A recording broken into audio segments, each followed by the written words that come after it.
Derek Lunsford and Samson would struggle to be in the top 5, top 6. What's up guys and welcome. You are watching Fazi Fitness. So guys, channel memberships are now live. Join today to get exclusive perks. Link is in the description and the first comment. And as always, thank you so much for the love and support. So was the 90s era really that great that Sean Ray made such a bold statement that two of the Mr. Olympias of the modern times, Derek Lunsford and Samson Dauda, they won't even place top 6 in 1999. So that is an ongoing topic of debate, that the 90s was the pinnacle of bodybuilding. And since that time, the quality of the physiques, they have kind of declined. And that is mostly the opinion of most of these guys who were there back in the 90s. Derek Lunsford and Samson would struggle to be in the top 5, top 6 of the 1999 Mr. Olympian 30 years ago. So now we can all agree that Ronnie Coleman in his prime, he's simply unbeatable. And no one even comes close. And Flex Wheeler in 1999, he was also pretty damn solid. But all these other guys, they would all get beat by our reigning current champions in those individual body parts, and that too by quite some margin. So that third place in 1999, that was Chris Cormier. And Derek, in my opinion, will just wipe the floor with Chris Cormier, especially in the back shots. There is simply no debate about that. And if we just talk about that conditioning aspect, which all the guys from the 90s always talk about, that level of conditioning that Derek Lunsford brought at this past Arnold, that was simply off the charts. One of the very best that we have ever seen in the entire history of this sport. And yes, I know we have different judging criteria now compared to back in the 90s. But other than Ronnie Coleman, nobody in that 99 Olympia lineup, or even those top 6, they had more ripped hamstrings and glutes, just like Derek had at this year's Arnold. And if there is anyone out there who would dispute that Samson Dauda would have beaten Sean Ray, Kevin Levrone, or Nasir Al-Sombate, then I'm gonna say they're just being delusional. We are talking about a man who weighs over 300 pounds, and that too on the stage.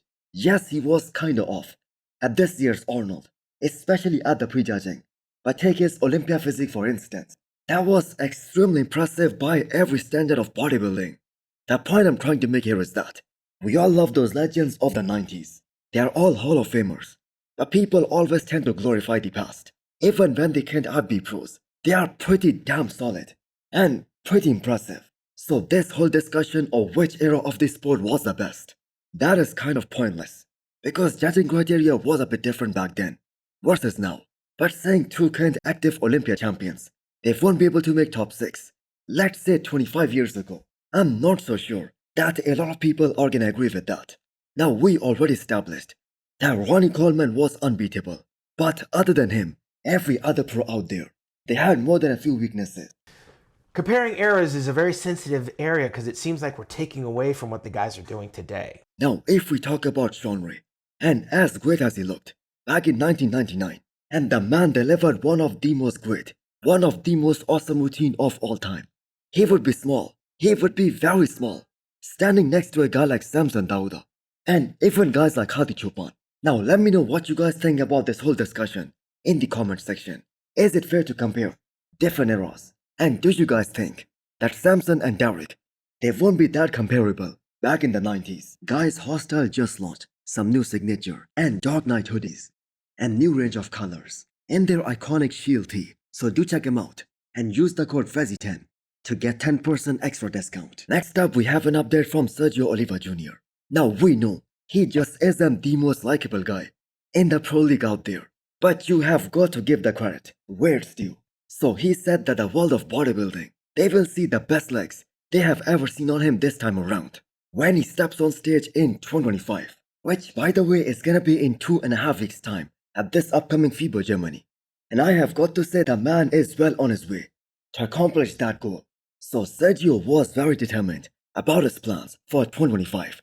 He was gonna first recover from that injury. Then he wants to win a pro show and get back to that Mr. Olympia stage. And that too only for the second time in his career. Now isn't that kind of wild that a guy who won his first pro show back in 2017 and he just stepped on that Mr. Olympia stage only once back in 2018 in his entire professional career. In my opinion, that is very wild. So either Sergio did not improve as fast as the rest of the competition, or his former coach Chris Aceto, he just wasn't able to get him truly shredded for all those years. So looking back at his look from Tampa Pro 2018, when Sergio placed behind Alexis Rivera, that was a very solid look. But even if we break down that physique, he just wasn't big enough, or I'm gonna say thick enough, to be competitive, especially at the Olympia level. But this time in 2025, there is now a guarantee that Sergio won't be outmuscled by majority of the guys in today's men's open lineup. So 3 weeks out, he's still in the high 280s. So all him and Stefan need to do is to come in absolutely ripped, while at the same time, keep all his fullness, all his wow factor. Now Sergio has a great shot at qualifying for Miss Olympia at FIBO Germany, but it will also depend on whom among some of these veterans, like William Bonac or some other guys, show up to battle at that show. Nevertheless, Sergio versus James Hollingshead, that is gonna be a good matchup, but do let me know what you guys think. Next up, we have the off-season physique update from Ronald Presti. So he is just shy of 300 pounds in this update, and he has this ability to stay super lean all year round. So that shoulder width on Ronald Presti, that is freaking insane. That is just bonkers.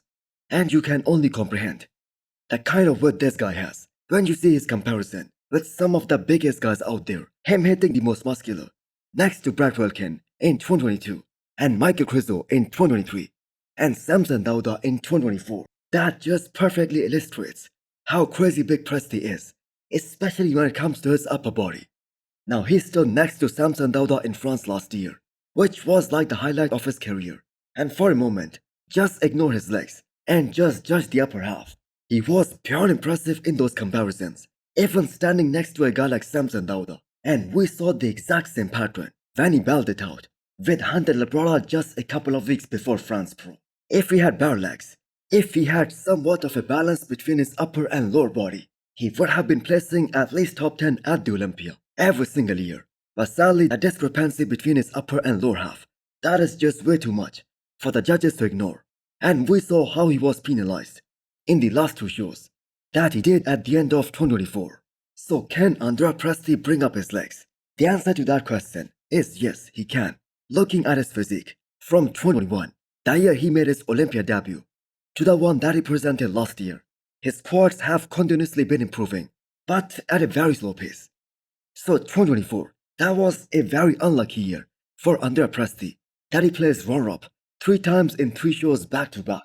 And considering the fact that he lost to guys like Hunter Labrada and Samson Dauda, he can make it to Miss Olympia stage this year if some of these big names, they do not show up in whatever show Presti is going for next.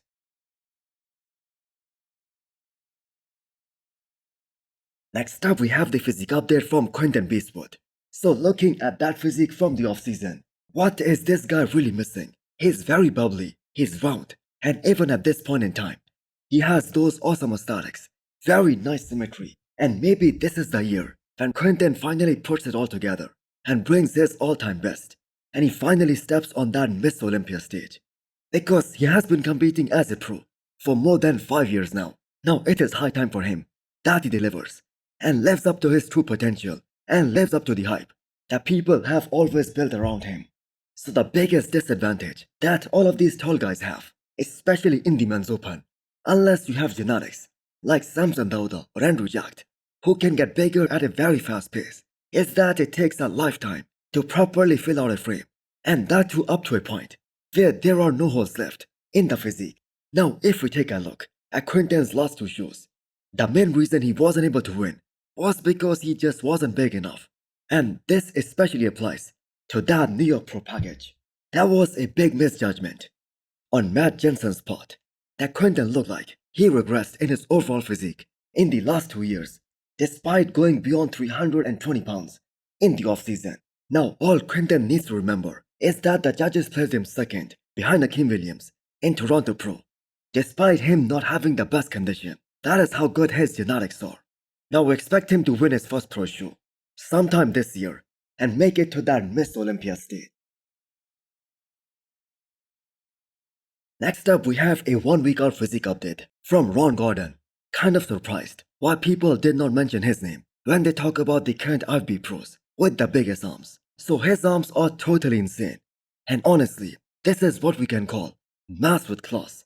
There is so much aesthetics in his physique. And this is probably the best balance Ron has ever had in his career. So Ron has been working with his coach Abdullah from the Auto Gyms in Kuwait. And if there is one thing that those guys from the Auto Gyms can do, and that too extremely well, that is helping their athletes put on some solid mass, some unbelievable size. And it's not only Ron's legs that are looking better than last year. His entire physique that is looking more dense and more mature. And it is going to be very interesting to see where the judges place him at this upcoming Detroit Pro, as he's up against some very thickly built guys like William Bonac, James Hollingshead, and Sazan Hiroti. Now, as a tall bodybuilder, it always takes more time to properly fill out that frame, to put on a certain level of mass, where a pro bodybuilder doesn't look shallow, but when they do, it is a treat to watch. So Ron is also closing that gap, but he still isn't quite there just yet. Nevertheless, his conditioning looked insane last year in Detroit, and he was top 3, beating a guy like Justin Rodriguez. So where do you guys see Ron this year? And also hit the thumbs up button if you liked the video, and smash the subscribe button if you wanna come back for more. Thanks for watching.